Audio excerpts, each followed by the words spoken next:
একটি ডিম দিয়ে বানিয়ে ফেললাম পুডিং। কিভাবে বানিয়েছি পুরো ভিডিওটি দেখতে থাকুন। পুডিংটা দারুণ ছিল।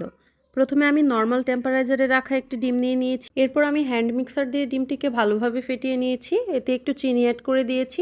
চিনি ভালোভাবে মিশিয়ে নিয়ে এখানে আমি দিয়ে দিয়েছি ঘন করে জাল দিয়ে রাখা দুধ, ভ্যানিলা এসেন্স, সব দিয়ে ভালোভাবে মিশিয়ে নিয়েছি। ক্যারামেল নিয়ে নিয়েছি। তারপর আমি মগে মিশ্রণটি ঢেলে দেব। অবশ্যই ছেঁকে নিতে হবে, তাহলে কিন্তু পুডিংটি দেখতে ভালো হবে, খেতেও নরম হবে। তারপর আমি একটি পাত্রে গরম পানিতে গ্লাসটি দিয়ে দিলাম।